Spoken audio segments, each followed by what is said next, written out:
आणि आपण स्टेजवर आलोय म्हणून आपण वाच्यावरती नियंत्रण ठेवायचं नाही, तर प्रत्यक्ष जीवनामध्ये शक्य होईल तेवढं वाचेवर, कायावर, मनावर आणि वाचेवरही तेवढं नियंत्रण ठेवलं पाहिजे. वाचा ही केवळ जगापुढे दाखवण्यासाठी शुद्ध ठेवायची नाही, तर ती आचरणात आणायची असते. वाईट शब्द आपण शक्यतो कमी वापरावे. नाहीतर आपण काय करतो, स्टेजवर येतो, निवड वाचा चांगली शुद्ध कशी राहील हे दाखवण्याचा प्रयत्न करतो. तसं न करता प्रत्येकाने आपण काय वाचा आणि मनाने शुद्ध झालं पाहिजे. एकामेकाविषयी द्वेष भावना टाळण्याचा प्रयत्न करा. द्वेष भावना उत्पन्न होणार नाही याची आपण खबरदारी घेतली पाहिजे. आपण केवळ जेबीमवाले नाही, बाबासाहेबांनी अतिशय मंथन करून, घुसळण करून शुद्ध रूपात आपल्याला बौद्ध धर्म दिलेला आहे. भगवान बुद्ध आणि त्यांचा धम्म याचं वाचन करायचं आहे, कारण ते भगवान बुद्ध आणि त्यांचा धम्म वाचल्याशिवाय आपल्याला धम्म कळू शकत नाही. आणि ज्यांना कोणाला भगवान बुद्ध आणि धम्माचं वाचन करायचं आहे त्यांनी माझ्याकडे या.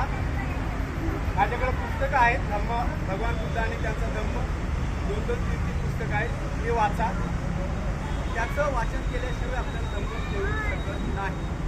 बाबासाहेबांनी केवळ शुद्ध असं सोनं भगवान बुद्ध आणि त्यांचा धम्म हे दिलेलं आहे. ते वाचन झालं पाहिजे, त्या वाचनावर भर दिला पाहिजे.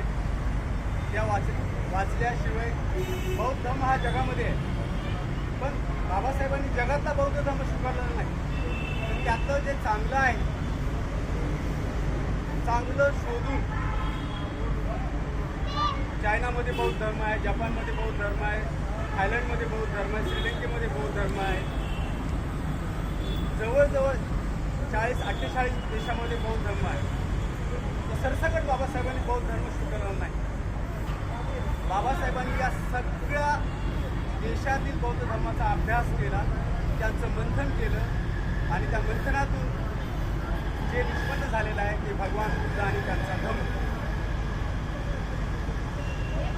तर माझं सांगायचा उद्देश आहे की ही जयंती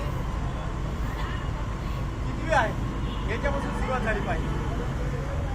किती जणांना माहिती आपल्याला कितवी जयंती आहे सांगू शकतो तुम्ही? भगवान बुद्धाने आपल्याला हा बौद्ध धर्म स्थापन करून किती वर्ष झाली माहिती आहे का? भगवान बुद्धाने आपल्याला 2568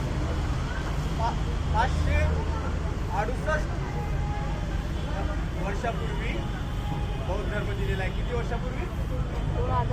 2568 वर्षापूर्वी. हे आपल्याला माहिती पाहिजे. आणि बौद्ध धर्म ही पंचशील आपण काय म्हणतो? पंचशील याचा अर्थच आहे की आपल्याला अंगीकारायचे आहेत. पंचशील हे आपल्याला ग्रहण करायचे आहेत. 5 शील आहेत.